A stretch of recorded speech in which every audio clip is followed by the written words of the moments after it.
Aloha and welcome to Wisdom Dialogues with Hope Johnson, coming to you from Cedro Woolley, Washington. Cedro. Cedro Woolley, Washington. Yay! Hey.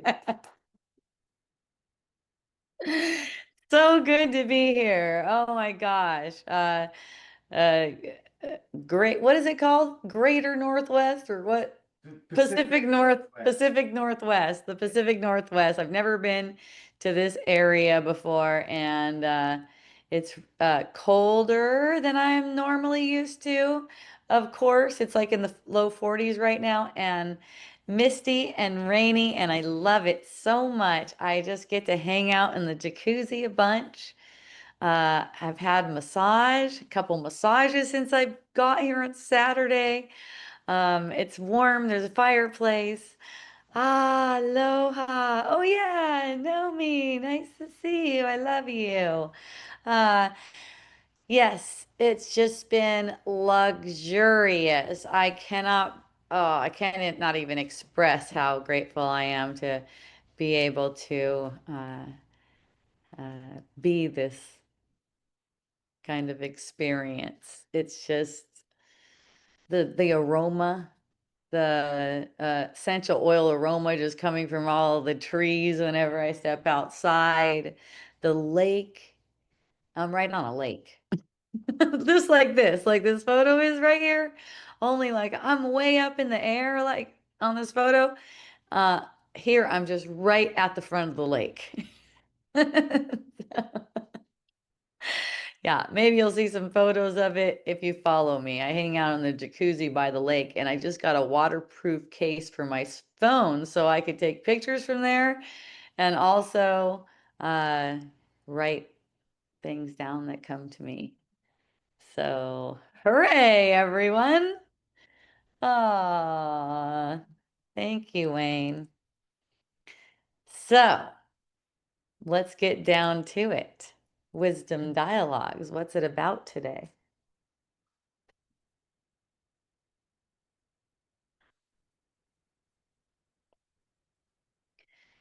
You know, the question is like, when are you gonna be done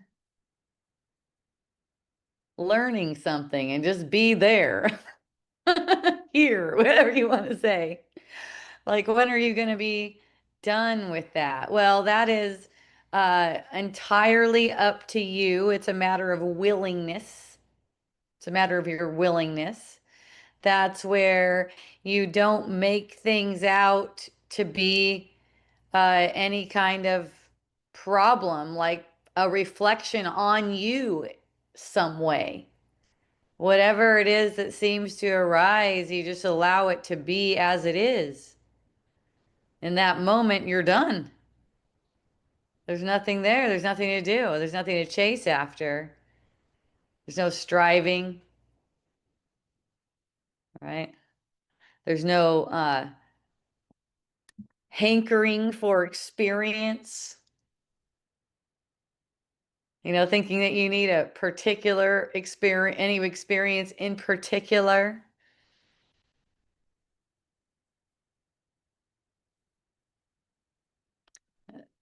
The thing about knowing that you are all of it, all of it, the whole experience, whatever you experience, you're all of it. Just a little bit of direction, a little bit of movement in that direction is all you need to build momentum over time. And that's what time is for. Build that momentum of thoughts that are true. It's like you're always moving as the individuated self. Your mind is always moving somewhere. Let it just move into the truth until it stays there. But it moving around, don't let that be like a reflection on you. It moves around. That's what it does. The mind moves around. It goes on to different subjects, but it's just following a pattern that you put into motion. That's what all those thoughts are. All those moving thoughts are just following different patterns that you put into motion. And they're revealing to you what's in the unconscious, unwatched mind.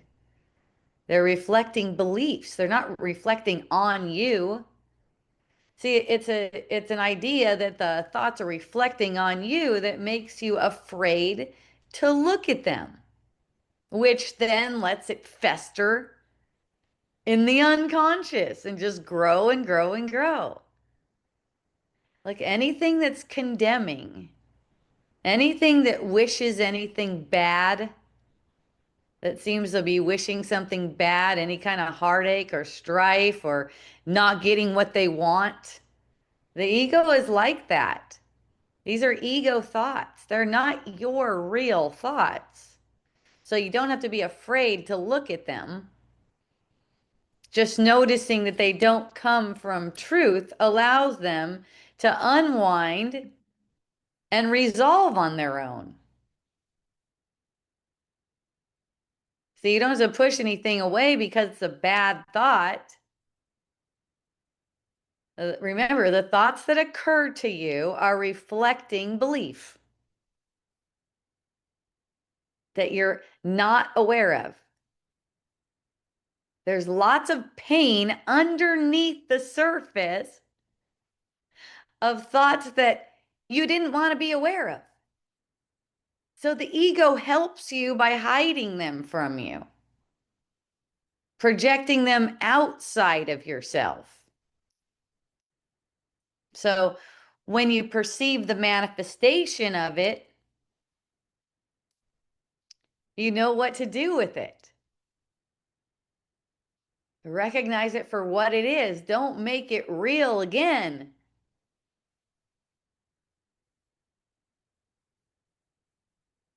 Don't make that idea real again.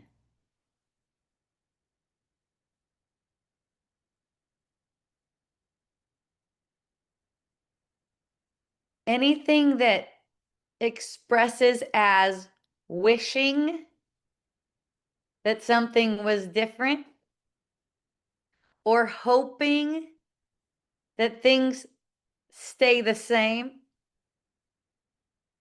is also accompanied by doubt that that's going to happen.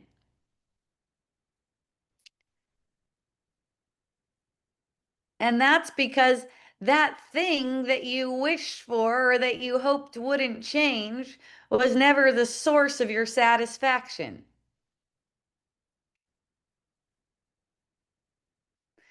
See, in order to stay in the embrace, so to speak, let's say in close relationship, the way it came to me today was close relationship between I and I.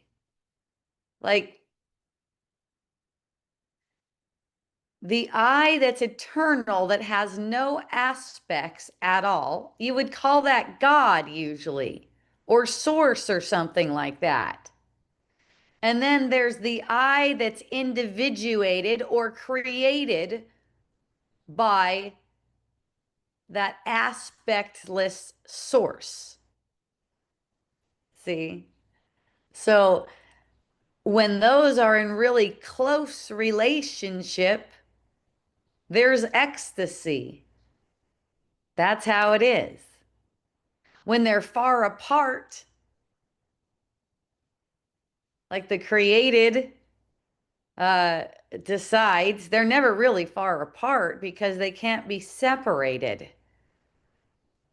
By far apart, that's saying that the created made a decision to believe that they've been forgotten or are being punished or whatever the story is by the creator, abandoned. So when this I and I are in close relationship, that's the true bliss. That's the true union. And that's where we are all together with everyone. We're all in that pure union with one another. And it's through this relationship that we can know our union with one another. It's through the relationship between the source of all, aspectless, desireless, right? You can also say friendless, partnerless. There's no relationship when it's just source. There's no aspects. That's why there's the created. And the created is created like the source. In other words, it's created to be creative and to have its own creations. See? That are not illusions, like the shadow world that's being projected, the world of illusions. See, it's been said many different ways. This is not our world. And, it's like, yes, it's a good idea to take care of the world that we seem to have made, yet that all the different ways people seem to go about that is just making the issue,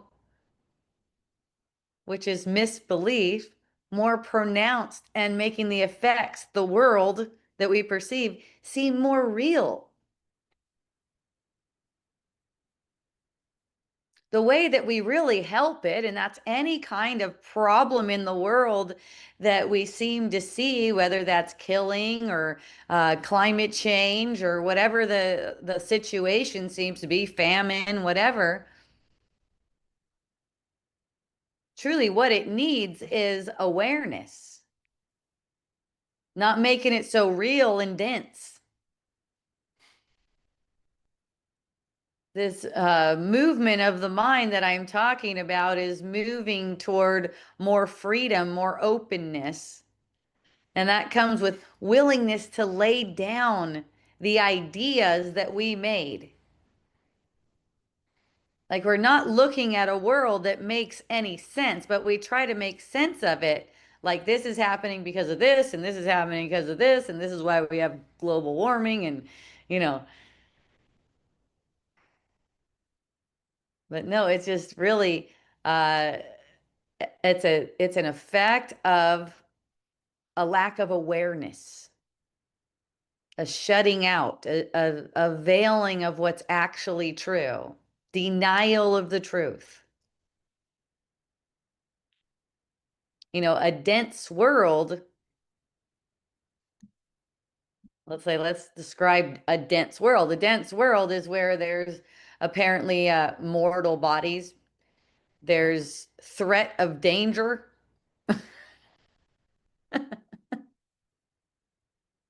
right? All different kinds of ways, weather,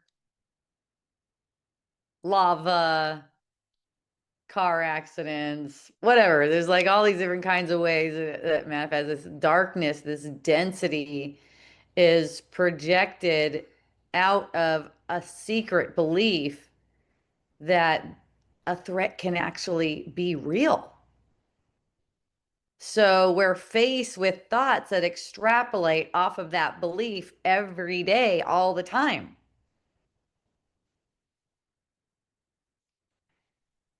Meanwhile, we're making up all of the apparent threats, even all of the apparent threats that we perceive in the world.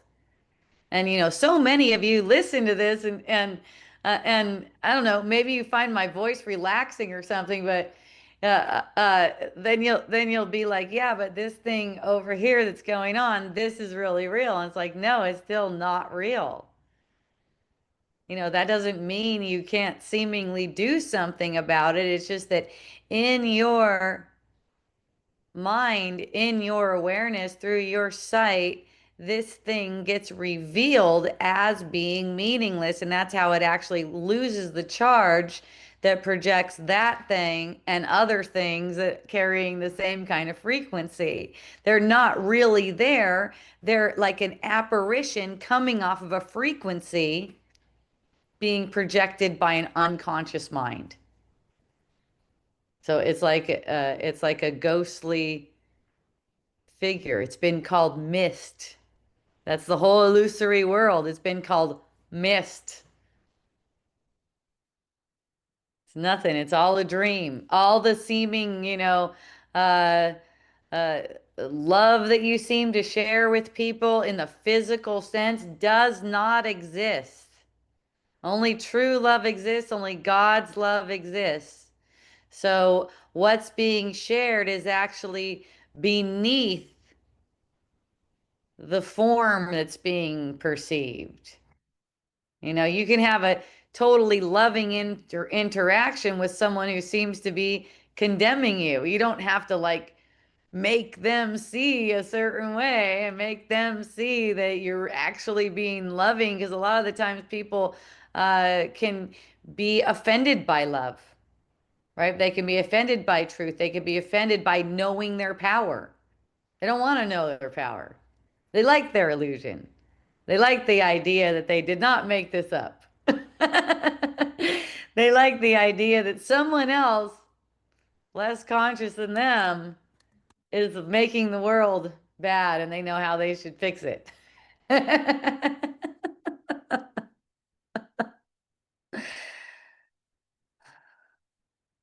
Everyone uh, can use more release. Everyone can use more relief right now.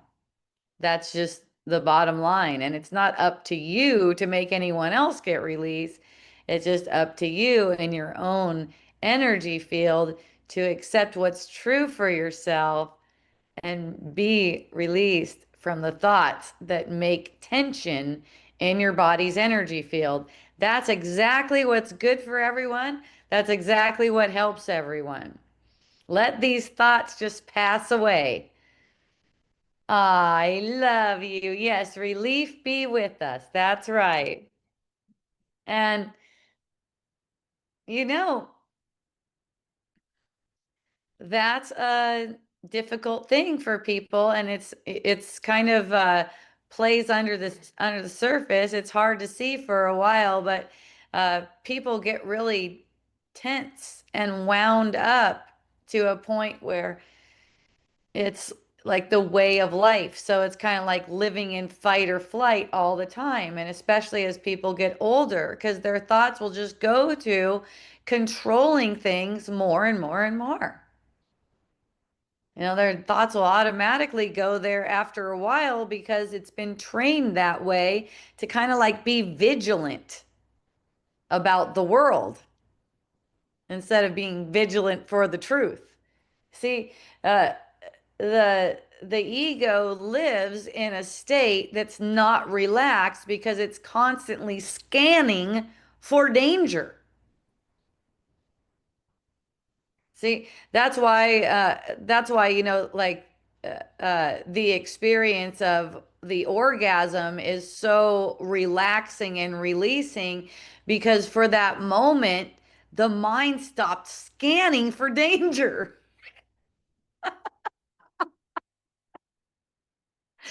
The sensation kept on building and building and building, and it just dropped. I mean, if you use that symbolically, that's how we actually are. And actually, that is only a symbol of how it is to be in close relationship between the self that's created and the creator. These are both you, actually. You only, oh, okay, I'm going to talk to you as the creator now. You only created this self that's individualized, as in seemingly separate from you and other selves, so that you could be in relationship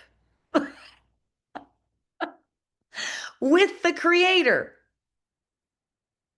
Your relationship with the other selves that effectively you also created, that's only meant to be an effect of your relationship with the creator.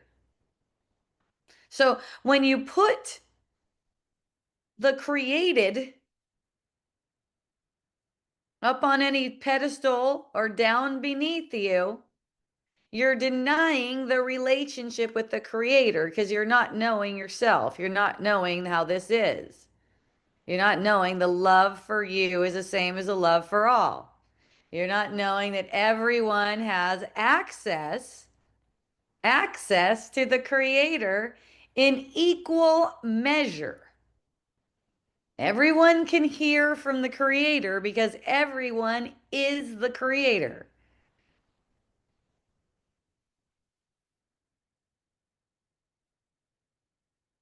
It's like there's only one of us.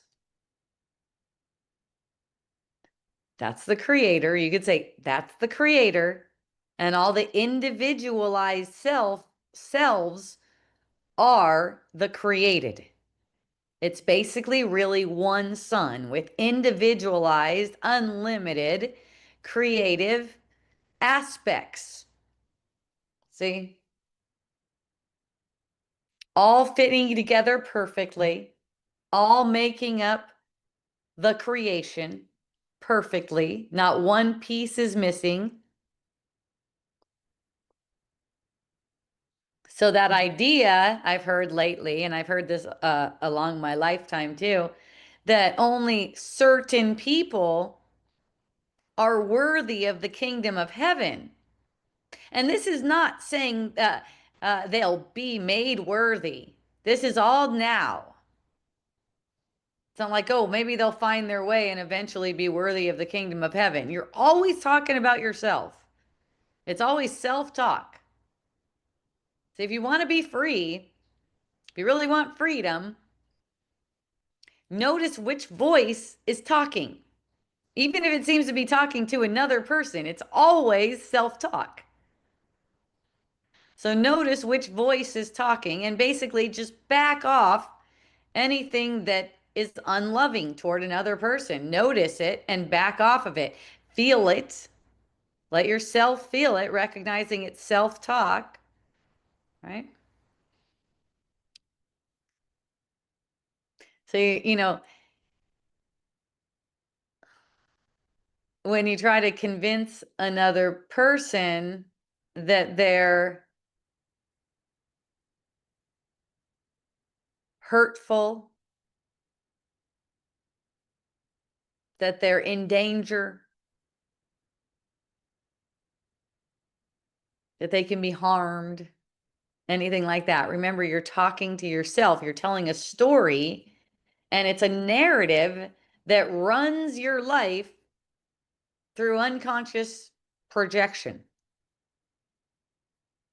And look at this, even words that are not spoken, but just what's being thought over and over and over again in the mind. That's what's making up your narrative. None of it's true. And recognizing that it's not true, you know, the narrative just gets really light. Kind of like just to accentuate, right? The narrative is just really light. Oh, look at that over there. Nothing means anything. It's just for fun.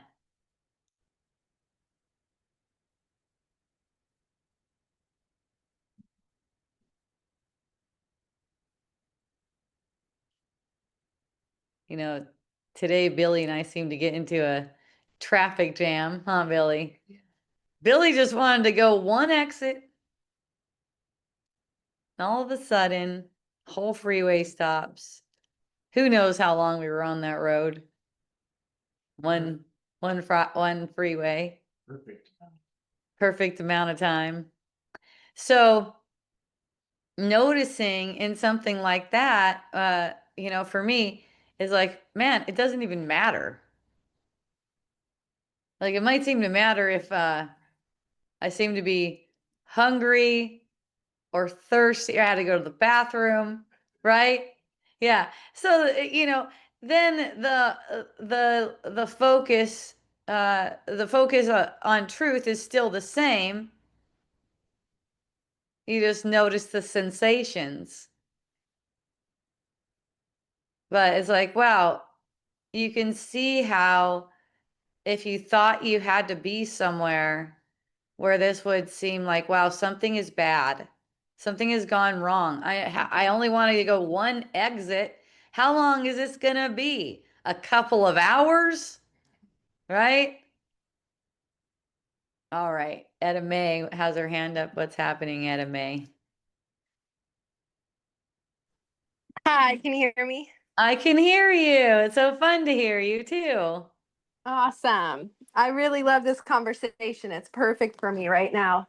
Oh, good. Uh, Yeah. So I wanted to say that I'm such a people pleaser from my childhood. Like I've just been trained to just be a nice person. Okay, so And you have a story there already. yes, okay, You, thank you you. see that, right? Yes. Yeah, so that's funny. I can hear it in your voice that you're just smiling and looking at that story and going, "Oh my gosh, that's adorable." Yeah, totally. Yes. Yeah, and it's a pattern that I recognize and I'm like, okay, this is no longer serving me. Like so, and what I find with myself is that I can easily forgive people. Like I really can make everything meaningless that's happening around me. But Great. when it comes to myself Yeah. and other people's like possible projections about me if I did something like I just like hold it for myself, like this guilty feeling. And so, anyway, I'm just noticing that like I'm way harder on myself. Like I can let things go so easily with other people, but for myself, I'm like, oh, I just like torture myself with it. And Okay. yeah, anyway, I Yeah, just so wanted to say that and have you speak to that maybe. I love it. I love that you said that. That's perfect. Yeah. Uh so you say that you have an easier time forgiving other people, but not forgiving yourself. And, when I hear that, I see that forgiveness isn't quite seen in the way it's meant to be seen in the first place. Because the forgiving of other people, it indicates that you're going, okay, whatever they seem to have done, everything's in perfect order, every creation is doing it, anything like that. Is that right? Yeah, like I'm not bothered. Like I just let things go. Like I don't hold on to things. Okay, so here's the thing. In that situation where you get a sense that some other people might project onto you, you don't do the people pleasing, that is unforgiveness. And it's toward them because they're Ah, involved. oh, it's towards them? Yes, they are involved. So, without knowing it, you're thinking, well, I can let them off the hook, but not myself. And you're keeping them on the hook. It's a power play. It's a control mechanism. Ooh, I love this. This is exactly what I needed to hear. I've been grappling with this one. I'm like, okay, Yeah. how can I So, release the guilty feeling in myself? Okay, so you're just recognizing like right now, what we could see is some of the things holding the guilty feeling to you is the story that this originated in time, like in your childhood. Your childhood is also now, it's being projected now, okay? What made your childhood appear like that in the first place is the thought of separation that occurs outside of time, and it's also now. So Mm-hmm. so you don't need to keep projecting like this pattern from the past has any kind of impact on you now because you're in complete command right now. And see, Mm-hmm. that shows you like right in the midst of it, in the midst of your relating like this in this way, it allows you to kind of like pop your head out and go, fuck no, I'm not doing that right now. Mm-hmm. Just right Yeah, now. totally. Right? You're like, oh, there's a sense that that person's going to be projecting on me. Ah, ah. Thank you. I like this. I like this. Yes. Yes. All right. You feel complete? Yes, thank you. All right. Feel free to raise your hand again. You always got good ones. I even hear people comment about they like Etta May. That's funny. Okay. Oh my goodness. Okay, so let's see. What do I do here? I disable talking to get my screen back. Okay. Woo. All right. I love you, everyone. Thank you so much for joining. Uh, I was somewhat controversial this past week on Facebook. Sometimes I just get a wild hair up my ass. I know I'm going to be controversial, and it's okay with me. Um, it's something to do with it has something to do with vegans and vegetarians and of course whatever you want to eat, that's fucking awesome. It just really does not matter one bit. So I'm noticing and really whatever you want to do, anything you want to do, it's like it's like really it's awesome. And also you don't have a choice in it. It's just the program playing out. You might as well love it all up. So somehow I seem to be friends with a few militant vegans that think everyone else is doing something bad and fucking things up. Um, so I saw one post about killing, and I was like, wow, yeah, it's just killing is just like stop blaming, and then killing doesn't happen. Like there's no blame, there's no no killing. Like that's how it is. That's just it's like math. We built up all this blame and now there's all these killings because something has to die. And this is a world based on illusion, and you cannot help but be a murderer in this dream. I mean, maybe you're not going around murdering people in your dream, but there's like all these apparently really like if you just sat here and breathed, there's all these apparently that small things, animals, insects, whatever you want to call them, bacteria, whatever, that meet their demise apparently because of you.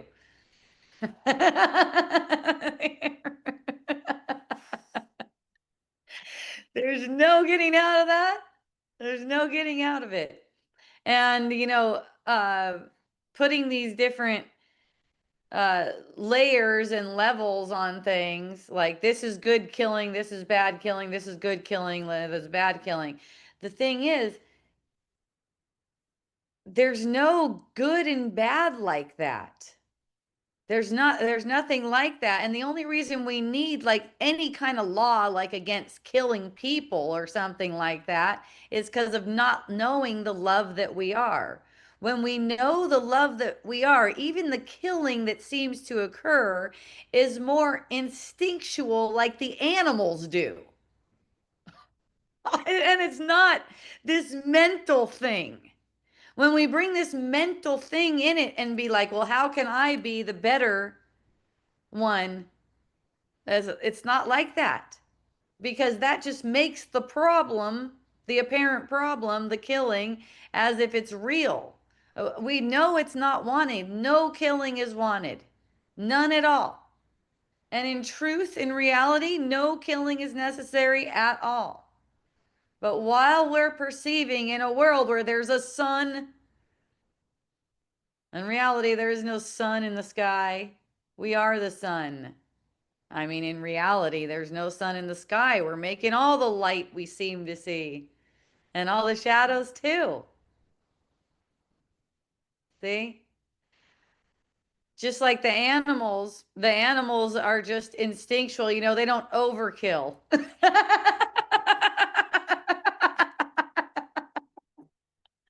Right? They don't overkill. They don't go stalk it up somewhere. Maybe some of them do, but they know, like it's just instinctual. That's the way we can just allow ours to be like that too, just naturally, you know, but this way of trying to be special, different, whatever. It is a killing vibe and it keeps the whole thing up. It just keeps the whole illusion up. And, we don't need to like fix anyone or anything like that or get anyone to believe like this. It's like some people go, oh my gosh, now that we know this, we got to get everyone to see this. We got to get everyone to believe this. No, it's not like that at all. You know, even with me coming out and maybe like doing a post on Facebook or somewhere else, or coming out and talking with you guys like this, it's just a matter of joy expressing. It's not coming from a need to teach. It's not coming from a need to transform other people. This is how it's this is how it's really becomes about an ego gain, is trying to get the world to change. It's not like that. The world changes as the mind sees it differently. And the mind sees it differently through allowing this relationship, the only relationship, the true relationship, the reason there's any creation at all. All right. Allowing that relationship to be close, until there's no distinction in your mind between the two. Right? Once it gets close enough, you're not making a distinction from one to another. When you're recognizing, yay, when you're recognizing that you are that one to which you pray, the prayer changes, right?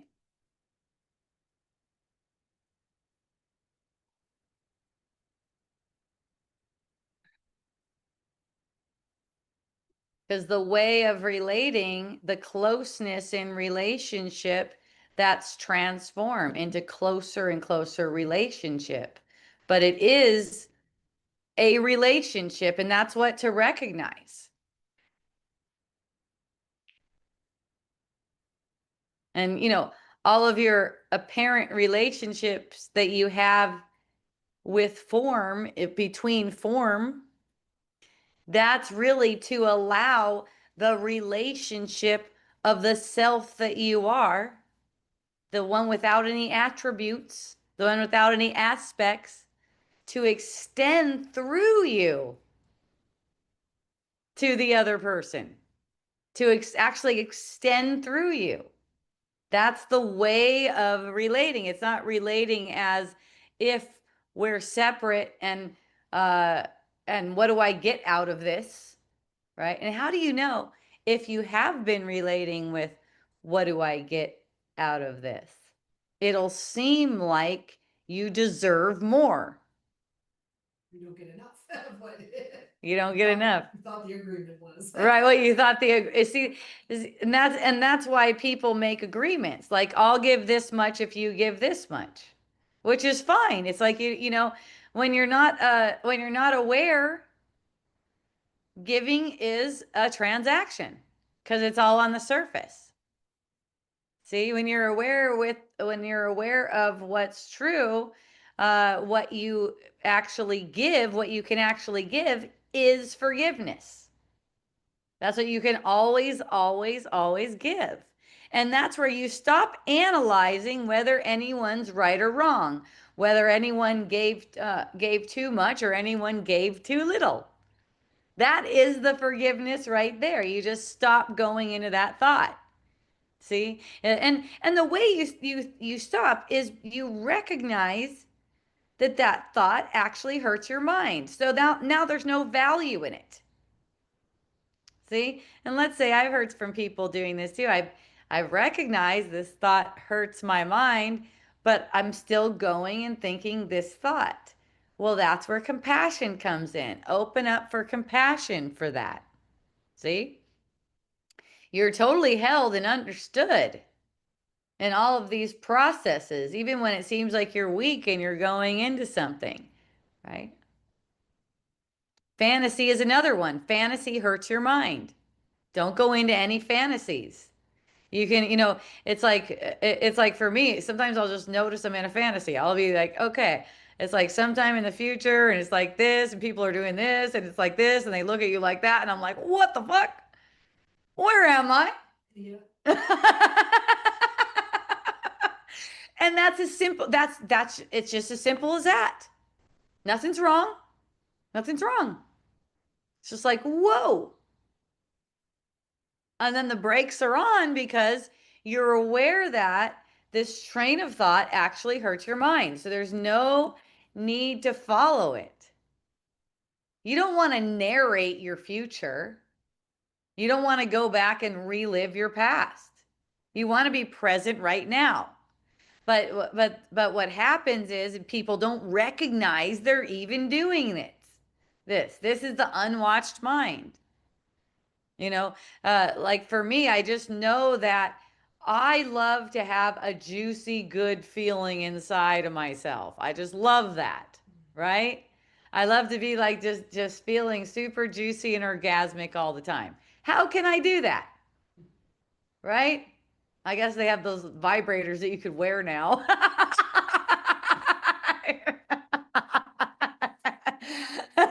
They have a remote control apparently. No, but how can you do that without a vibrator? Because really, the vibrator just doesn't do it. Like there's really, truly nothing can satisfy you, but your true relationship, the relationship you were created for. You could say you created yourself for. Well, the same way that we're thinking that vibrators are so satisfying and there's a market for them. Yeah. So too, we use but then they just end up feeling annoying. It's just like, oh my God, enough already. And so in the same way, we're using each other to sort of get that like. Yeah, you're talking about with sex. You're using each other to get that, like what you get from the vibrator. Yeah, and Right. maybe not even sex, but just our relatings with each other. We're using to get that like. To get some charges Yeah. in different, it could be different ways. Yeah. Yeah. Yeah. And it is like that before you recognize what relating really is. All relating, what makes it eternal, what makes our relating true and eternal is the love extended from the aspect of yourself, you could say, from your source through the individuated self to everyone. That's the real relationship because the source wants to relate with all of its creation through each of its creations, right? That's how it relates. Uh, and and when your relating is to get something out of it, that's why Jesus talks about in A Course in Miracles something about sexual fantasy being particularly hurtful to your mind because it's taking bodies and using them for what they are not meant to be used for. They're not meant to be used for you just getting this gratification. We're meant to join. That doesn't mean that you're not allowed to have sex or anything like that. You know, it's different. The act of it, let's say the act of it is very different than the fantasy.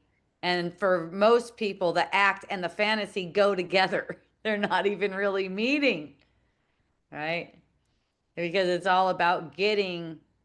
The ego can only take. The ego doesn't give. So here's how you would give. Like, let's say a sexual fantasy arises in your mind. You clearly see that person and you're clearly using that body for this. In noticing that it hurts your mind and just noticing that it hurts your mind, that's forgiveness.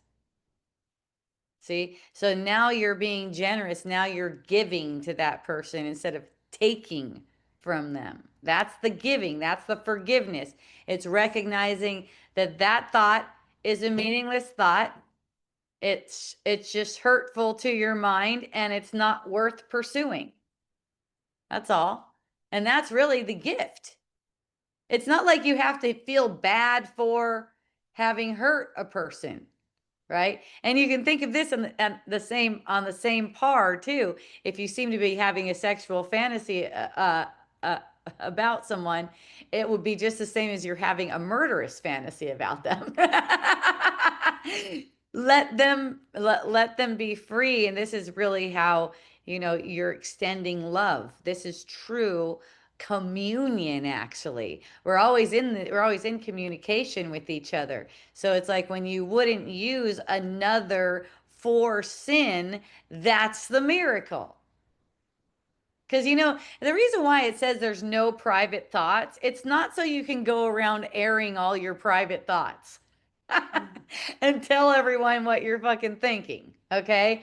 The reason it says there's no private thoughts, what it means is that when you're over here thinking you're all alone with a sexual or murderous thought, you're not.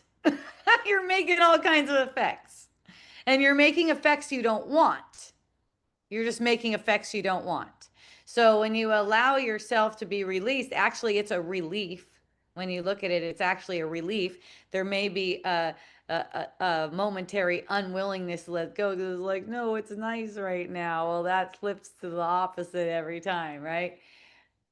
Let yourself be released, because whatever good feeling that you seem to be getting out of the fantasy that you're projecting, or shitty feelings, some people are doing it with shitty feelings, to get out of the projection, that feeling is coming from you. You don't really need that projection to have that feeling. It's kind of like a permission slip for you to get that feeling. And the feelings, they become more like a nervous system kind of addiction. So let's say, thinking about how someone slighted you, right? And, you're like, wow, why am I still thinking that? I've had conversations with people who are like in their 60s, thinking back to middle school, how someone said something mean to them, and the mind will go back there to get that upset feeling again and again, because it's a nervous system reaction.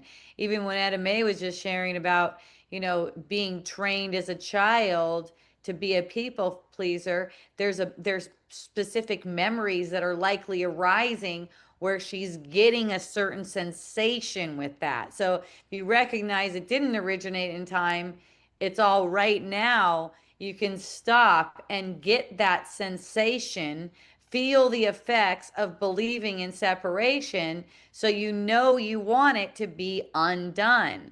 For the most part, people are not knowing that they want things to be undone. The way you know that you do want certain things to be undone is let yourself feel like, oh, that there's no need for that. You only want to feel joyful in truth. When you feel something else, uh, you got to let yourself have that experience, so you don't want to keep it. Right? Is it have that feeling effect experience so that you know that you don't want it, because you don't want that feeling to be making effects in your world. right? And because these effects that you have made out of the feeling are not real at all, they can be changed.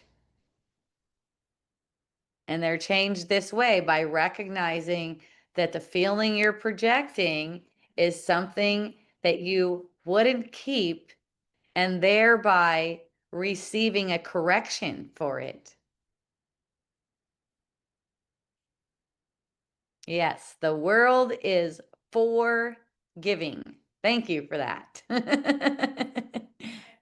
about that. So a phenomenon lately that I'm being aware of is like while we were watching comedy, Yes. and so me and Aaron will be driving in the car. I was like, oh, let's put on some comedy. So it's like stand-up comedy, and so then the comedian's talking about like, oh yeah, like morning people. Don't wait. If you're not a morning person, you can understand. Like oh, don't you just hate morning people? You just want to like kill them. You know, he's talking about how he's having vivid fantasies about murdering someone who's super cheerful in the morning. How boring those people are. Yeah. So then, as a listener to this comedy, you if you relate to that, then you're like, oh, ha ha.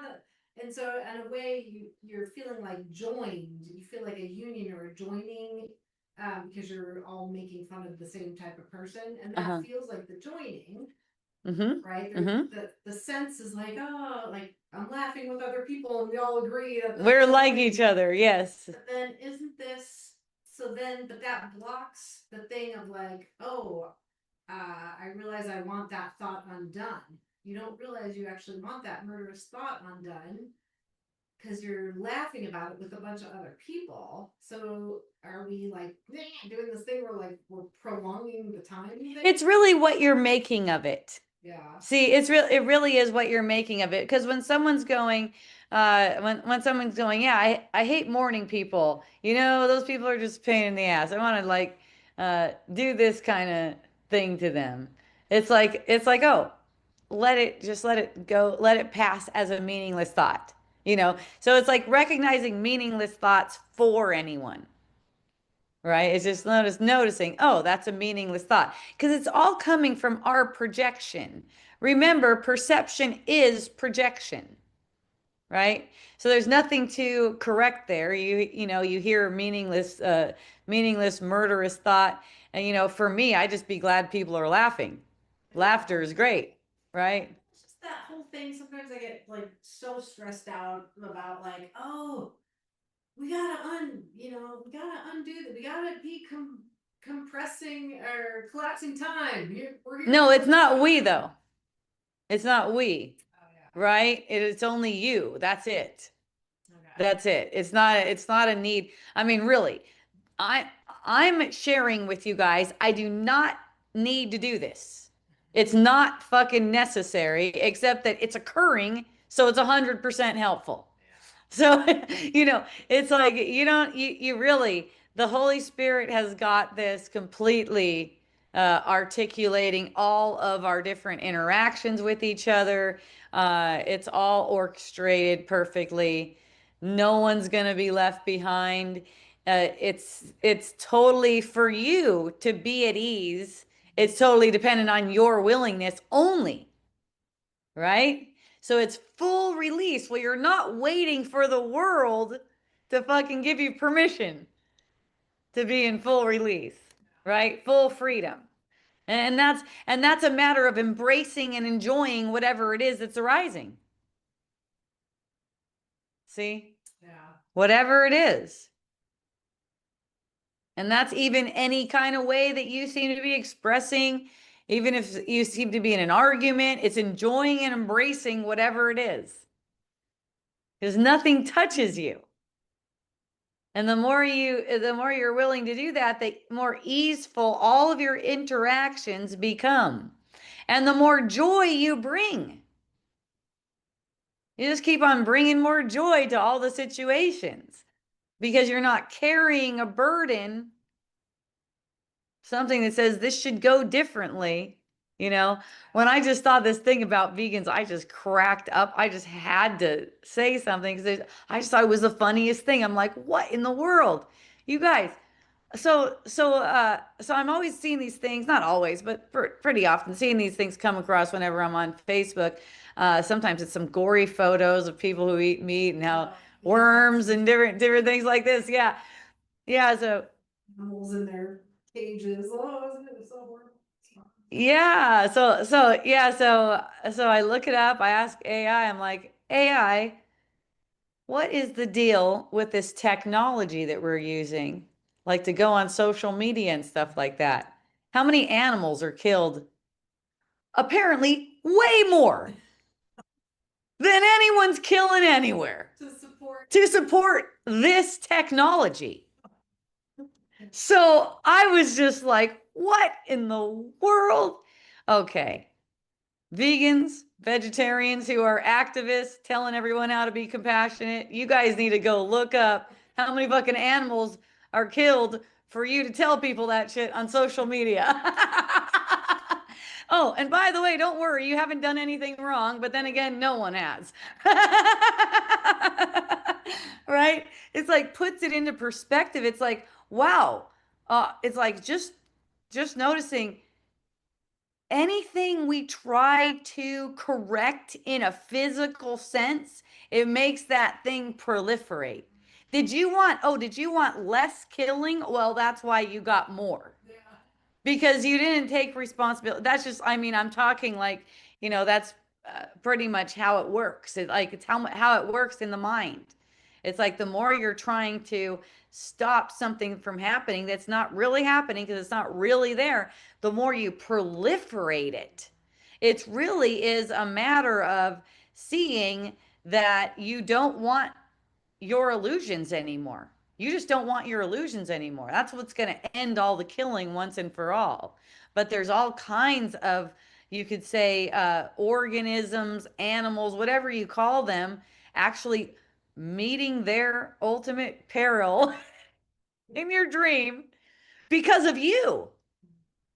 Even if you never even moved, you just sat there and breathed.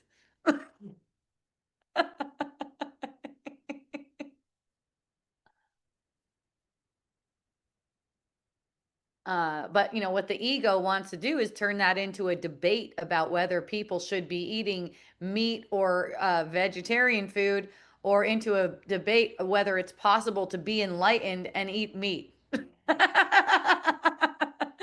Oh yeah, apparently enlightenment is diet related to a lot of people. That is great stuff right there. It's just one more hook.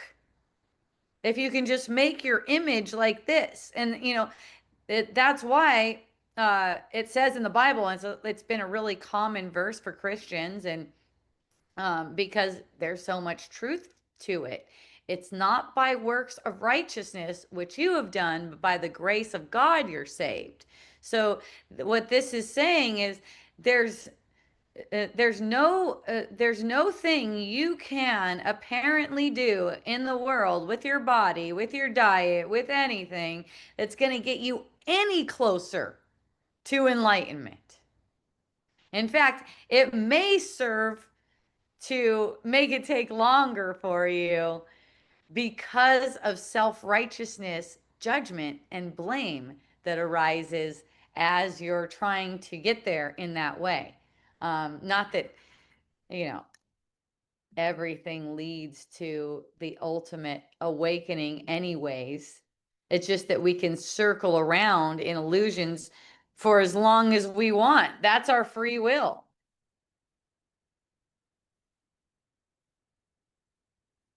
We can just keep on circling back to, oh, here's another thing that's going to get me to that place. It's going to be this thing's going to get me closer, and this thing's going to get me closer. Well, really, what's getting you closer is your intention. There's no thing on the surface that's getting you any closer to your goal. It's your willingness and your intention with that thing that's driving the process forward in the first place.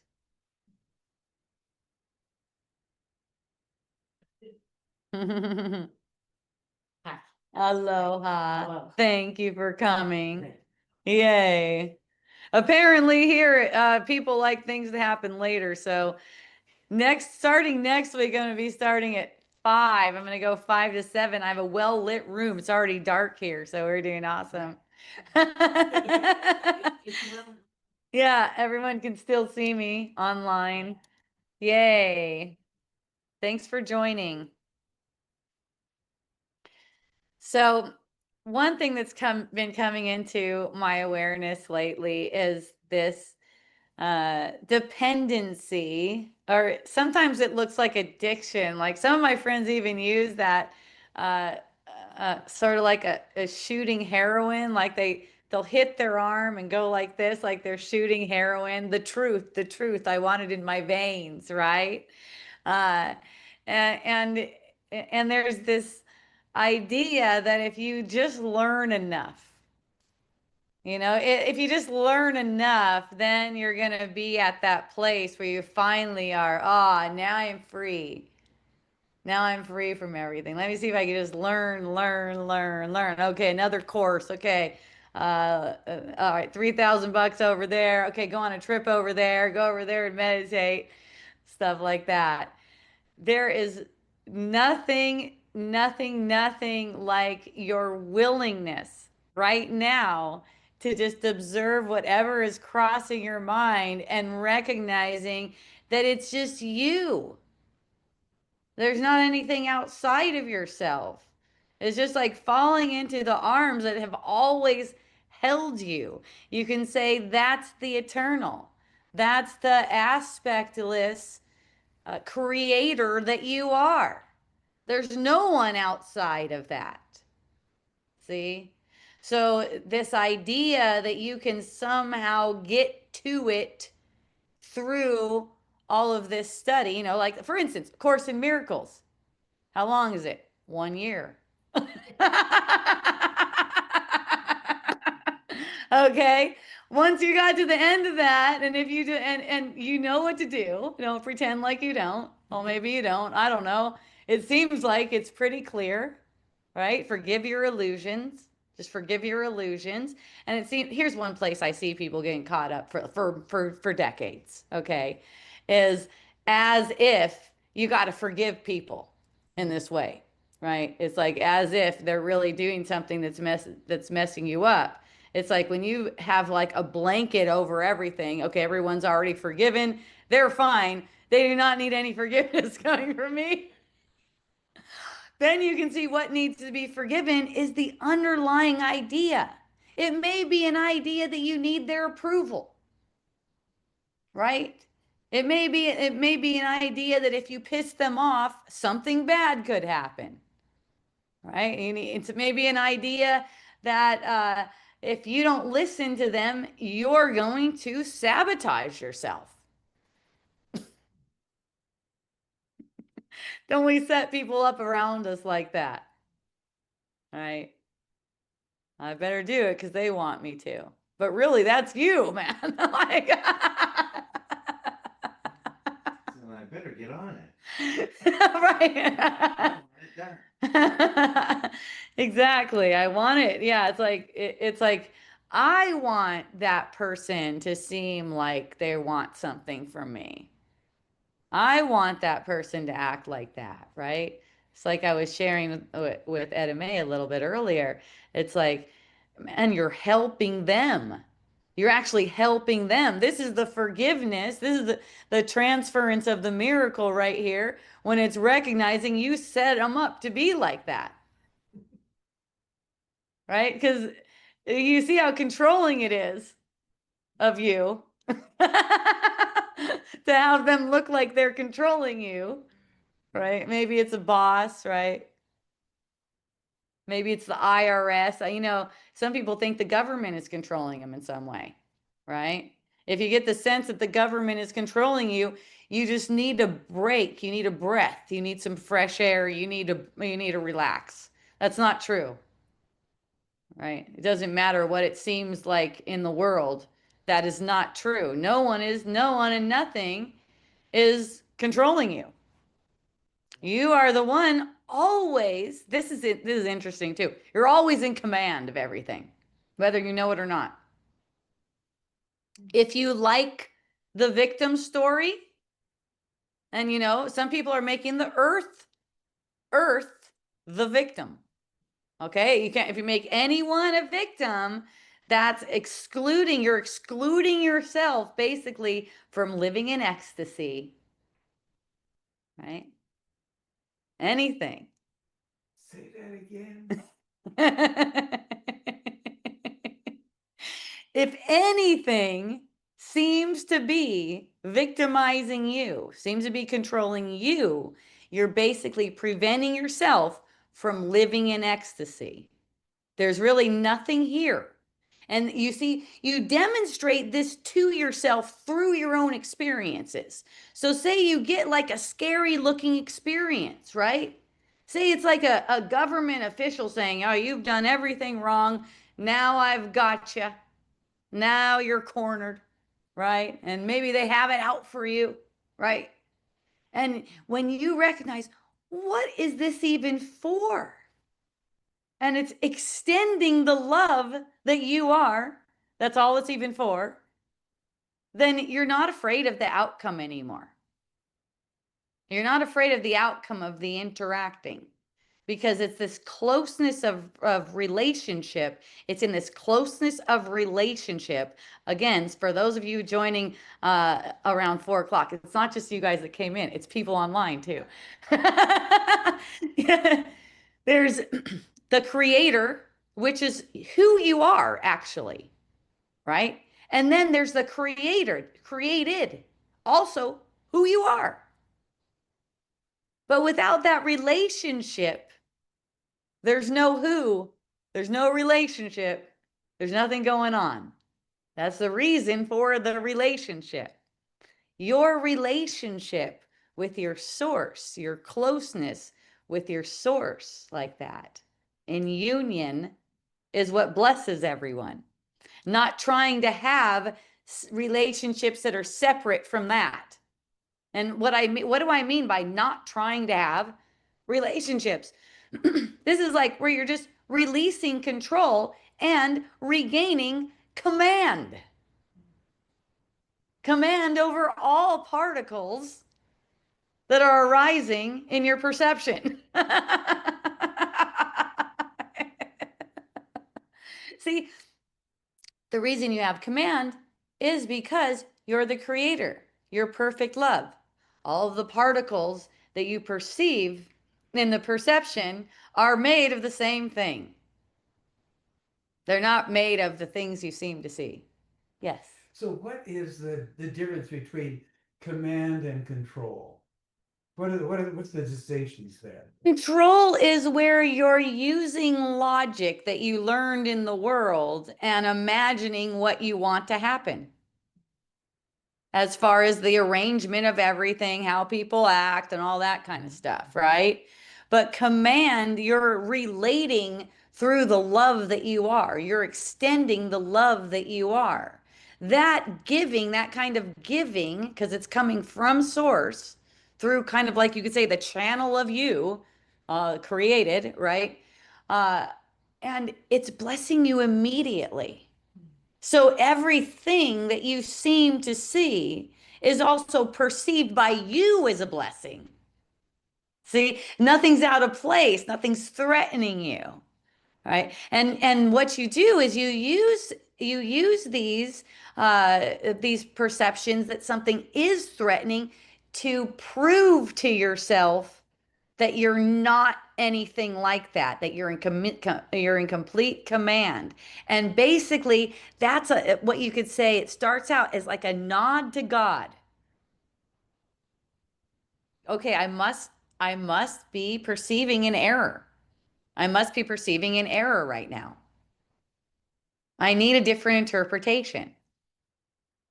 At first you might ask that and go, "Whoa, that just seems like no, I don't want a different interpretation. I like the interpretation I have because I could be getting hurt right now and I'm preventing myself from getting hurt." In that case, just recognize that's what you're doing and it'll come back around. It's never going to stop coming back around until you get the message. There's message coming through each experience, and it's just going to keep rolling around until you get that message. Uh, but when it comes to learning, all there is to learn is forgiveness. And that's basically, basic way to say it is what I thought happened didn't happen. Right? For instance, what I thought happened in my childhood where I got conditioned to be a people pleaser actually didn't happen. That's freaking awesome. Now I don't have to undo that pattern all the way back there in childhood. It's just right now. It didn't happen. Poof. Exactly. Ego loves programs that take time. Okay? That's what the ego is living on borrowed time. So the ego loves, yeah, get another program, right? Do this. Mainline something else. That's right. That's right. It's this idea that at some point the teaching's just gonna hit you in a certain way where you're just gonna go, oh, that's what it is. But actually, it comes down to your willingness, even to perceive you encountering a teaching in a certain way where you just go and wake up, right? It's your willingness that even brings you to that experience. No one is doing it for you. It's not like the guru of all gurus is gonna become riding in on a white horse and fucking save you.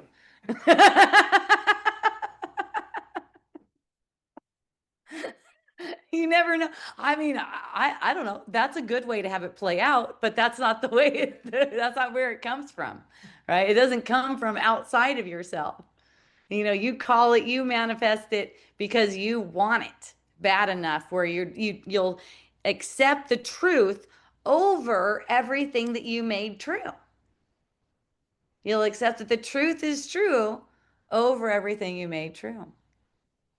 So I had the funniest perception, hanging out with my family. I was just coming from Las Vegas area, Bullhead City, Laughlin area, hanging out with my family. So I'm in Costco with my mom, and it's just like it's a whole funny scene. I mean, she's got a little dog. She's got to push it in a stroller, so I got to push the cart for Costco for what? I'm just cracking up. So my sister is there too, and my sister's asking my mom, about something for her eyes or something, and my mom goes, "You got to use the stuff I'm using," and then her voice starts to get louder, and my sister's like, "No, she's fucking with her, right?" She's, "No, I'm not gonna use that. That's some shit." And my mom's like, "No, it's not. It works." And they just keep on getting louder and louder. And my sister's totally like, "I don't believe it."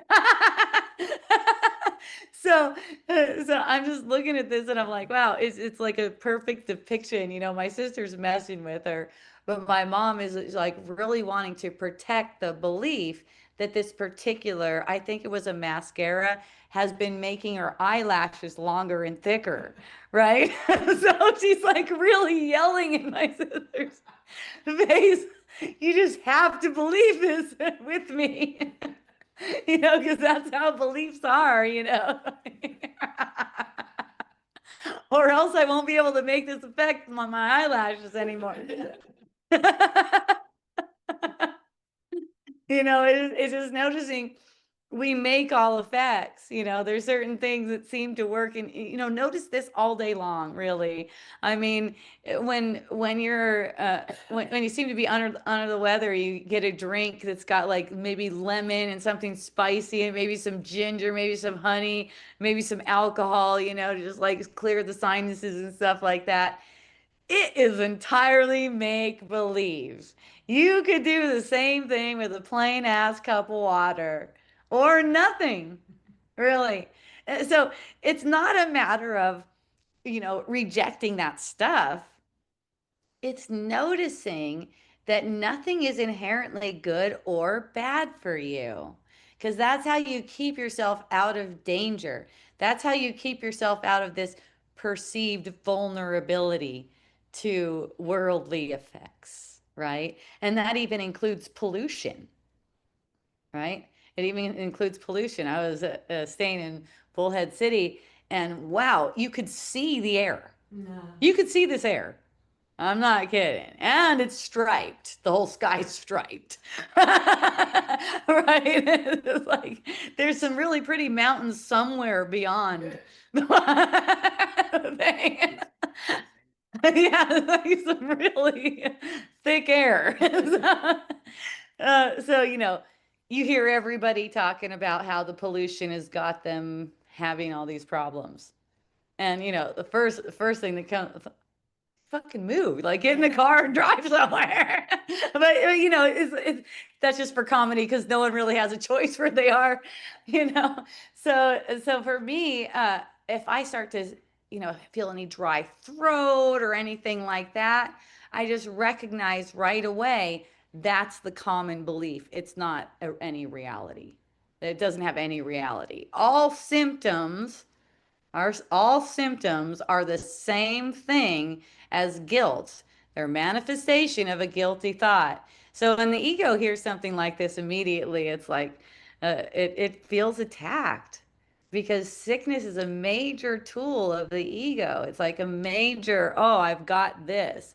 Even I've got this freaking knee that doesn't work or something like that. Oh, well, that's what happens when you get older. These are things that we make up. And instead of just taking responsibility right now, I'm projecting it right now. Right. So it's not that you are guilty. You're not perceiving that you're sick. You're not sick, for one. That's not possible. You're not perceiving sickness because you're guilty. It's because you believe you are. That's different. Very different. Yeah. So when you're saying sickness is an effect of guilt, it doesn't mean that you're guilty, but this is how the ego takes it, right? It's like, oh, I said sin is guilt. I better not let anyone, or sickness is guilt. I better not let anyone see me if I get sick. I better go hide. No, it's not like that. It's not like that. It's in your willingness. Remember, it comes down to willingness. Am I willing to see that this is a defense against what's true and nothing else? Am I just willing to see that? Because this is how we can see and be released from what's held underneath what's consciously available to us. It's like in the unconscious mind. This is how we become aware of it. We can perceive how we're propping up sickness. And here's a really easy way in. This is a really easy way in. You notice the thoughts that tell you why you got sick. Those are just right there. It's like they're handed to you on a platter. Like it's so obvious. Oh, I was doing a sport last night and I got too sweaty and then I got cold and that's why I'm like this today, for instance. Or I went out last night and I had 30 tequilas and that's why I can't get out of bed. It doesn't matter. It's not there's no last night. You're just projecting it right now, right? Same thing with sleep. That's where I got the biggest opportunity to play with this because I went several years where I barely slept. I slept like 4 hours, 3 hours. I just barely even slept, right? And I just come and do a bunch of wisdom dialogues. Usually I was doing like 3 to 5 wisdom dialogues a week on this kind of sleep. And I just would recognize each time a thought would cross my mind saying that I should be tired, or if I get the sense that I do feel tired, that it's because not only last night I didn't get enough sleep, but I haven't been getting enough sleep for years. So, Big evidence. right. Right. Yeah, the big evidence. Yes. So, that's how I was working with it. And, I'd come on and do wisdom dialogues just have all this energy and fire. And I'm telling people, yeah, like 3 hours last night, it's been like this. Sometimes it's not at all, Um, and of course, there's these fluctuations come in like, oh my God, something really bad is happening. Like, what's going to happen here? But I just kept on bringing everything to the truth. And eventually I just found myself sleeping more, and it seems to be the same. Mhm. Yeah. It seems to be the same. It's like, oh wow, 6 hours in a row. Oh.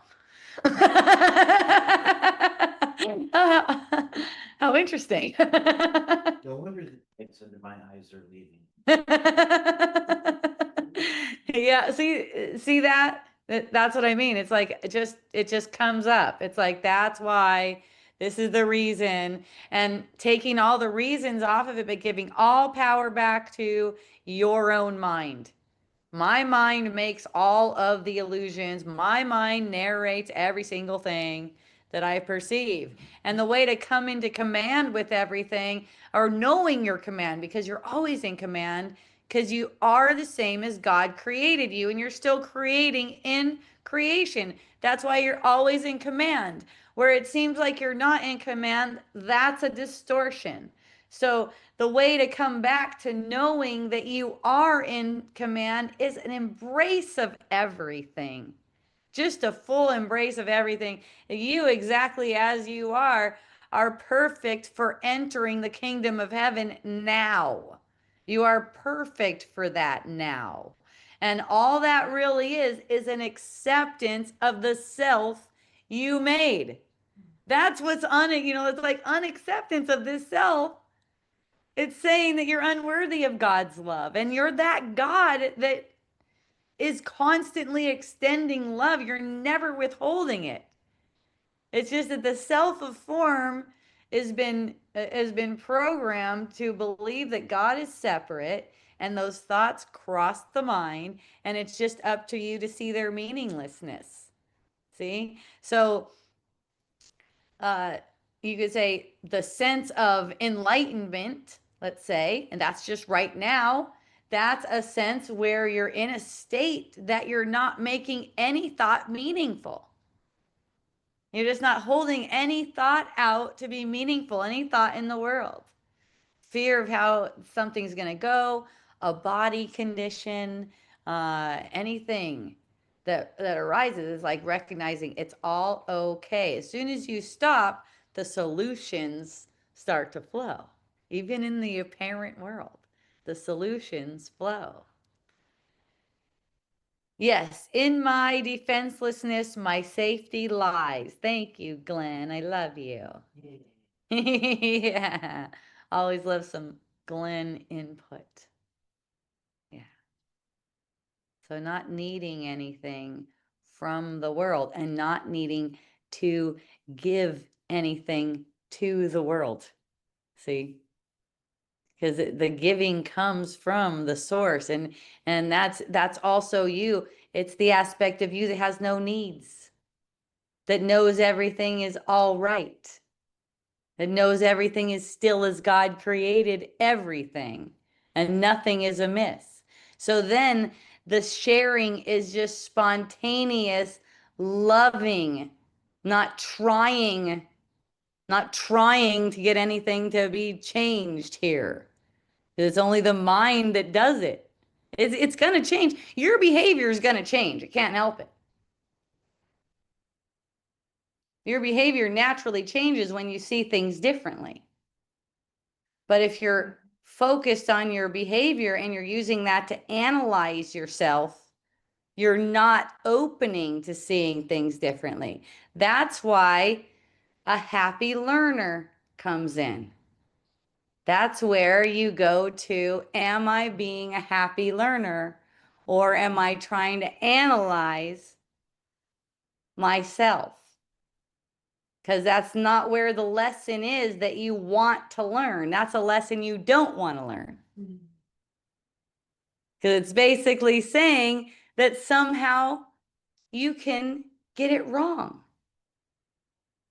You can ruin yourself. You can make yourself ineligible for the kingdom of heaven. You don't need to wait 5 minutes to get better at anything. It's just a matter of, am I willing right now to see that everything that's holding me back is not one bit true?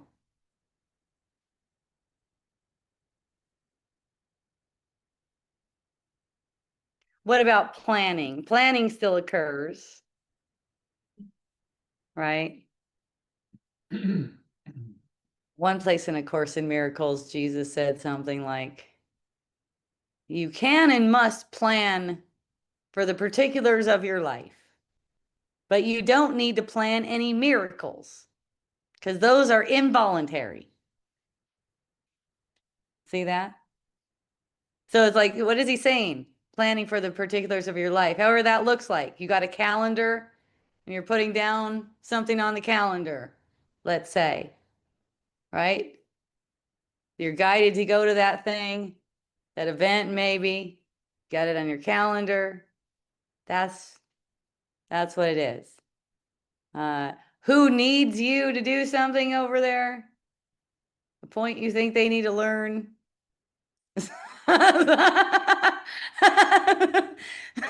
Something you need to get across, you know, any kind of thing you want to accomplish, let that all just be left to the Holy Spirit. You don't have to try to plan for anything, and let yourself be. I like to be curious and be surprised. And miracles they occur all the time if you let them. They're just separate thoughts that are extrapolation of the thought of separation cross your mind all the time, even in interactions and stuff like that. And that's extending the miracle when you're recognizing, oh, that's a meaningless thought. Oh, that's a meaningless thought. Oh, that's a meaningless thought. Right? So it's not allowing the ego to come in and make, the ego only knows how to, in relationship, take. Even its giving, even the ego's giving has an undercurrent. It's like giving to get. Right? But that's not where your joy is. That's not where the ecstasy is. It's actually in giving to uplift the one of us that we are. Giving to save. That's the true giving. A Course in Miracles, he talks about giving and receiving. And, it's looked at as being a material thing, just like anything. It's like that. It's like, oh, okay, well, if I'm giving this thing, that's giving is receiving. Okay, that's just symbolic though. The true giving is forgiving. Because it's allowing the space for the miracle to extend. And that doesn't mean that the Holy Spirit's not going to guide you to like extend money here or gifts over there or anything like that. That's just not the giving and receiving that is being referred to there. That's not it. So it's just like anything, any book that you get interested in, it could just be misperceived. And especially what I noticed, I got to experience A Course in Miracles groups. I never got that in all those years on the Big Island like that. I got to experience some groups and recognizing, okay, what's going on with these groups is it's like the whole group is taking it to mean something that says we're not there yet. The whole group is taking it like that, and taking it in a way that's not the way that it's meant.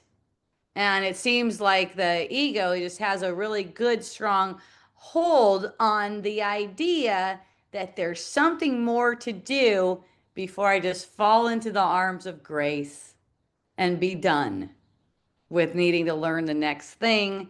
Shit, you're gonna get triggered. Who cares?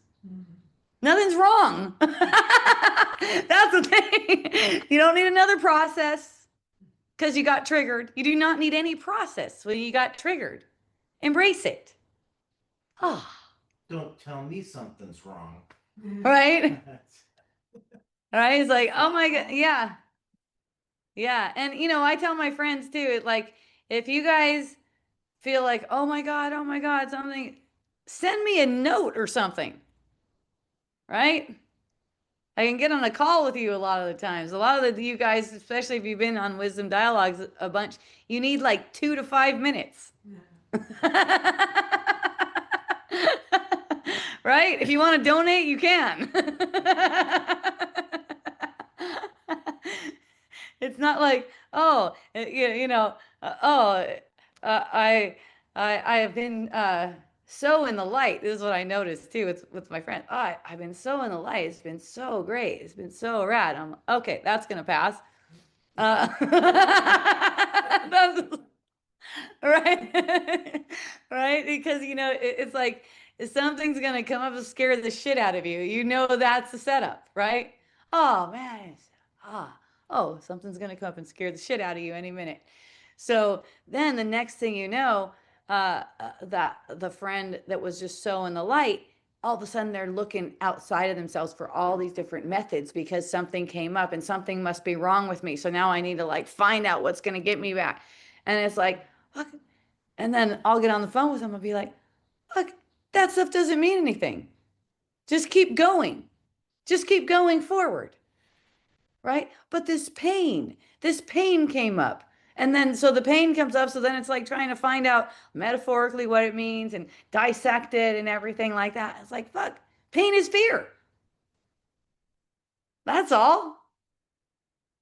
It's like when you're aware, pain is fear. That means my mind is believing a fearful thought right now and projecting this pain. What do you do if it keeps on persisting? You keep on persisting. My mind is projecting this thought right now. It doesn't matter what medication or anything you think you need to use, it doesn't even matter. You can use it. It's okay. It's all right. Now, I had one friend who got off the medication that way. She was just taking medication preemptively before a headache came, before a migraine came. And she told me about it. And I go, oh, well, that's a permission slip for you not to have a headache when you take that pill. That's really what's going on. No, I need it. And I'm like, well, okay, you can go along with that. So then she took a break from me for a while because it was too triggering to even think about my face. That happens. But then she was like, oh, fuck, I don't want to be dependent on these pills anymore. So she didn't take it. The headache came on strong, sleepless night, right? But in her mind, she was applying the truth. It just took a couple days and she was off of those. She didn't need those anymore because in her mind, she was applying the truth. I'm projecting this now. It's really powerful. A Course in Miracles says if you use it, it's gonna work. It's just that people don't use it. It's like, no, this is real. No, this is hereditary.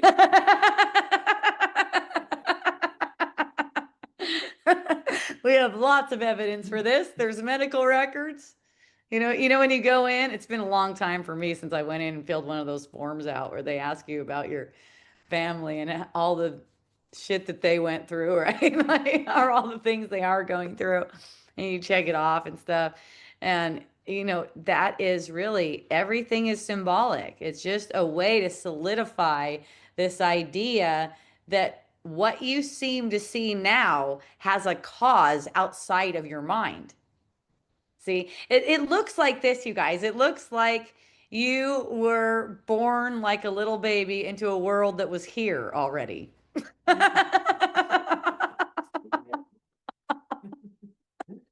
though. Isn't that funny? It's not true. It is not true. Not one bit true. It looks like that. Yeah. Yeah, I'll tell you, it's convincingly looking like that, right? There's all kinds of history and everything. It's debated, but no, nothing is here until you observe it. I mean, that's even shown in science now. There's nothing here. So it's like, it seems like the world is already here, it's already been set up, and then here you come along. No. You had every hand in all of it. You've done all of it. You could say you've done it to yourself. Putting yourself in a position as if you're a separate being on a trajectory from birth to death is not being very nice to yourself. Right? So none of us have been very nice to ourselves to give ourselves basically a death sentence. Right? So you can say what happened is the Holy Spirit repurposed the whole thing to make it training grounds for us to see how to be nicer to ourselves. Right? And that's why this embracing, you don't have any question. There's like for me, there's just no question about whether what I did was fucking awesome. There's just not a question about that. It may not look awesome. I may get the perception that it's not awesome, but I don't believe my perception. That's the thing. I won't believe my perception. That's just right now. And you can see the transformation within your own energy field when you'll allow yourself to see that, the willingness to see it. There's no possible way anything, and I share this with everyone, there's no one left out of this. Anything that you ever perceive yourself doing is 100% helpful for everyone. Helpful. 100%. See? Just because it's your experience. You having that experience and you being and knowing that you're that experience will make all the transformation that you need. Just letting that experience be as it is. It's very powerful that you would be able to have any kind of experience at all. Experience requires this relationship between creator and created.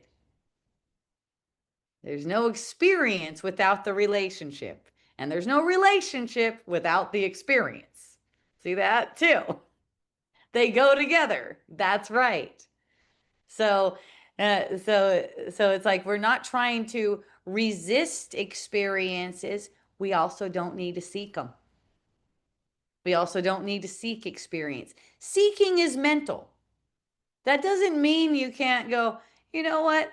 I would really like to hang out with someone who knows how to hike or something like that. And so you like, that would be nice.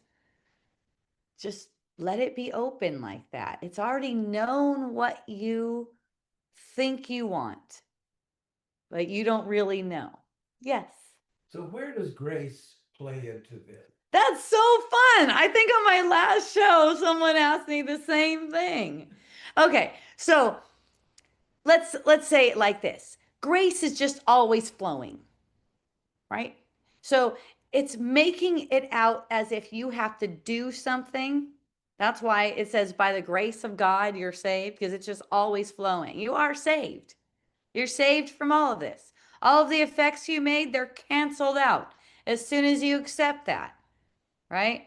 Uh, it's just that covering over the grace is this idea that we have to do something. It's imagining that grace isn't here for me right now, that I can't just fall into, metaphorically speaking, the arms that hold me, right? Basically, where I am. There's nothing, recognizing that there is nothing to do is opening the way to grace. See? Forgiveness is really the only kind of doing. It's really not such a doing because it's not trying to change yourself in any way. It's not striving in any way. It's just recognizing that the thought that you thought was true is not true. That concept is not true. That thing didn't happen. The person didn't do it. That leaves the space for the truth to come through. That leaves the space to the end of striving too. Because as long as you're perceiving others or yourself as being outside of heaven, you are going to be made to strive. You can't help it. So it's awesome when the striving is turn towards spirituality. You're definitely getting closer, right? And then also, the striving seems to take over spirituality because it's like there's never an end to learning or something. There's got to be an end to this learning about how to forgive, and then that's it, right? It's at the end of this. That's enough. I don't need any help. I'm fucking awesome, right? This idea that the individual self needs to learn something, that's great, doesn't need to last. Because once you get it, and I've seen this in an ACIM deep dive over in Sedona, person got it in the first session with me. She had only been studying A Course in Miracles for a couple months. Okay. She was like, not, and it's not like people are way deep in it, like decades in there, and they're still going, I still don't have it. And it's like, okay, that thought that's saying I still don't have it, that one needs to be brought to the truth. Yeah. I already got it. Oh, right? How can I not know this? Like, how can I not know? It's like, really, right? Like right now, this thought says, how can I not know this? Just bring that one to the truth. Keep on taking a step back. Every single thought that comes up, but you're, but you were just cranky last night, right? None of that means anything. I am that I am. There's no question. Doesn't need to be a question in your mind about that. What's questioning it is not you. That's the ego. See, that's what forgiveness is for. Forgive those thoughts that say you're not who you are. And then you don't have to live as if you're not who you are. Yep, Glenn, he knows it. He said, I already got it. I wrote the book. Good. Yeah, he's just here for fun. All right. He's not here because he thinks that this is going to help him wake up more. He's here. It's not like you stop reading A Course in Miracles, let's say. I love it. It's fun. It's just that I don't need to learn another thing. The end of the time of learning, that's a thing.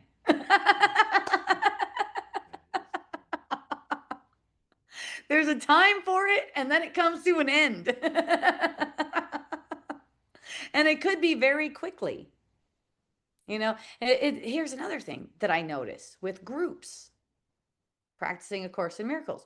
Practicing A Course in Miracles and the group dynamic and everything like that gets to be the identity. How are you going to even relate with these fuckers? When you go back and you're like, I'm the truth. That's how I went in there.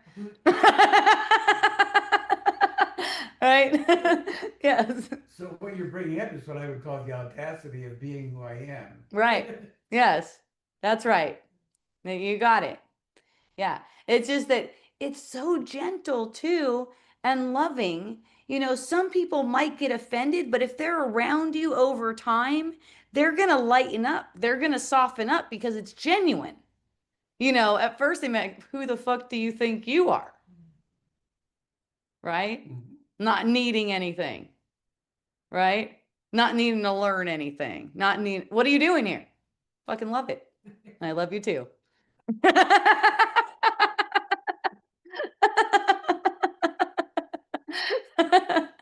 Right? So yeah, everyone wants to hold each other down only because there's company at that level of consciousness. There's more company, right? That's what I notice. There's more company at that level of consciousness. You can do networking in there.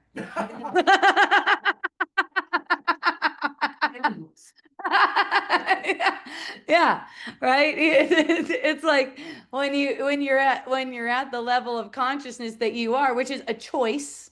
It's only a choice, right? Someone's not more accomplished than another, really. There's not really that much to learn. I mean, a year is actually overkill. Hey, I used overkill twice today. How fun. Wow, that's fun. And the last time was in a different context. I was talking about eating meat.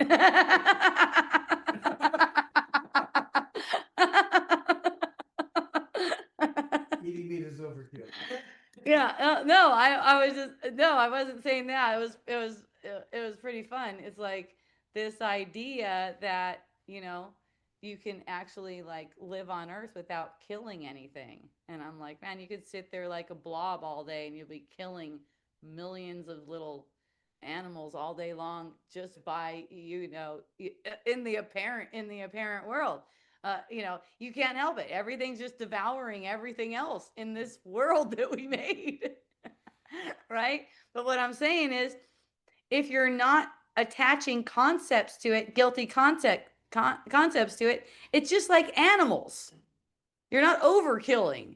You're just consuming what it is that's helpful. Really. It's like we only get this perception, and it's all helpful, even if it's a perceived overkill. It's just we get this perception that we've overdone it, done too much. Yeah, and that's only an effect of trying to conceptualize everything, right? There's no diet that's going to save you. I have friends on here with all different kinds of diets. I mean, one of them is raw meat. He lives in Hawaii, so you can just eat cold all the time, right? Raw meat, raw dairy, very low or no vegetables, probably. And then we got the opposite of that. And then we just got all these different ways, and everyone thinks theirs is the best. And they'll get one of those in your face yelling competitions about it. Right? It takes so much, pressure off of the mind when you just stop worrying about your diet. Just stop worrying about your diet. It doesn't mean anything. The whole reason this whole thing was set up is just so you can be more distracted, because consciousness is awakening. It's an awakening. Let's say it's an awakening season in the cosmos, so to speak. So there's all these things being thrown out. One of them is, this conditioning that, food affects your body, right? Isn't that like the common belief? Food affects your body. Ice cream will make you fat. Ice cream will make you fat, right? Something like that. So you got to bring those thoughts to the truth. But likewise, there's no food that's healthy.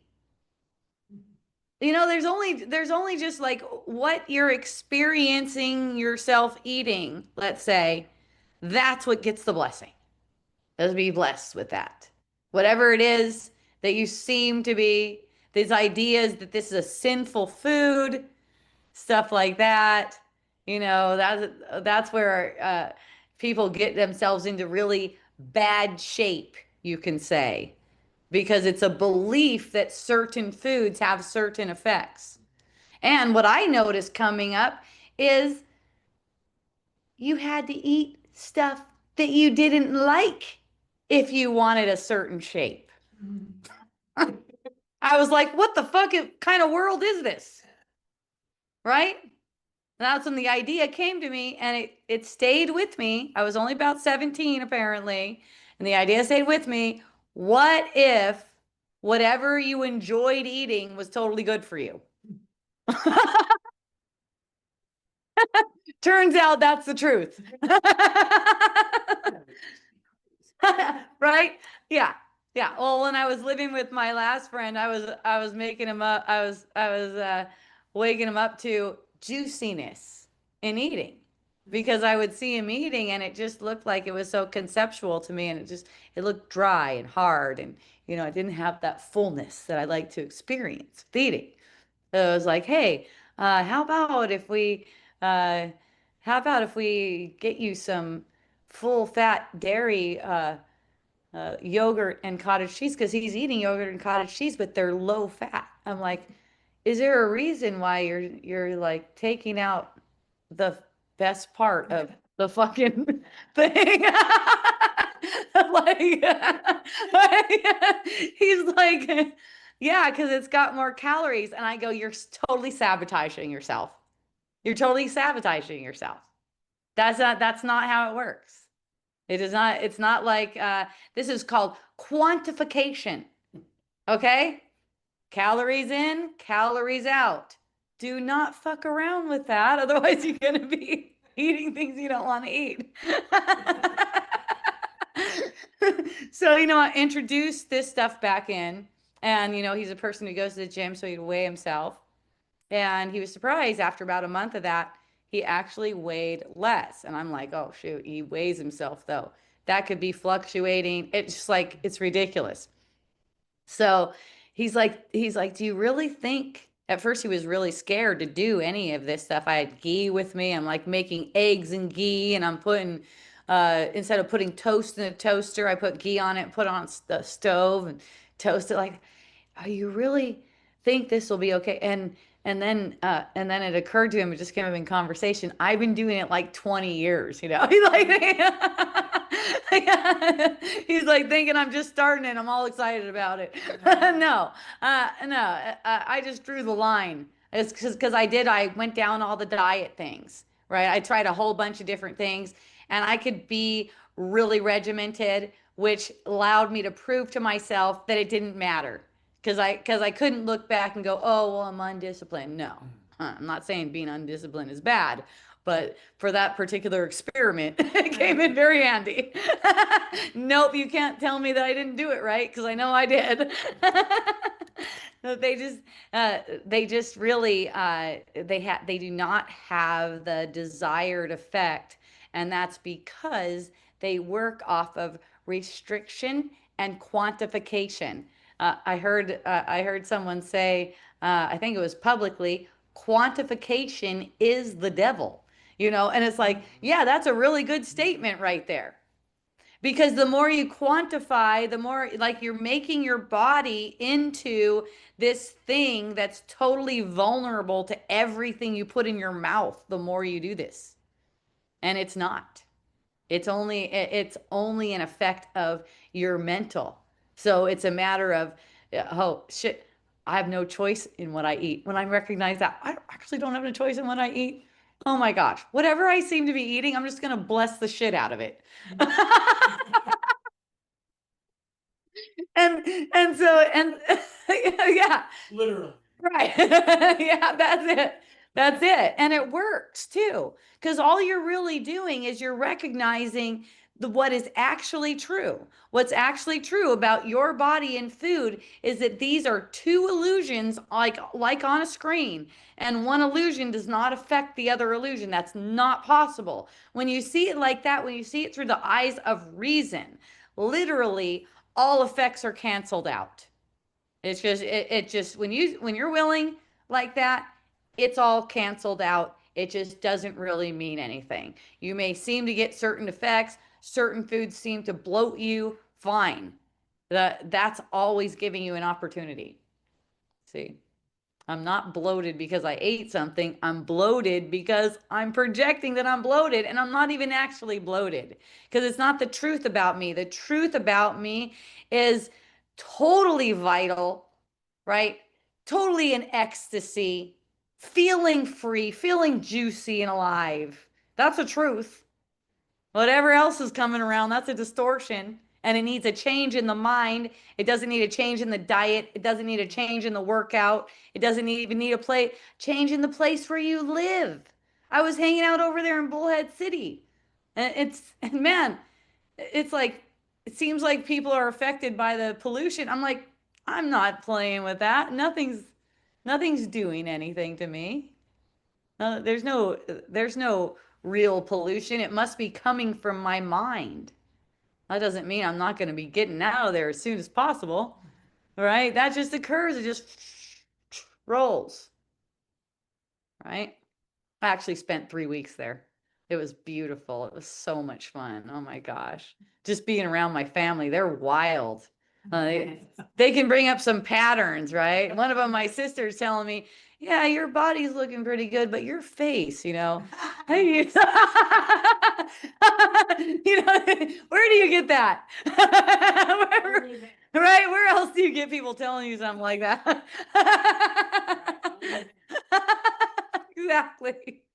All right, you guys. I'm coming back in 2 days, 3 to 5 Pacific time, and I'm going to do a Course in Miracles deep dive at that point. That's Wednesday, this Wednesday, 3 to 5, A Course in Miracles deep dive.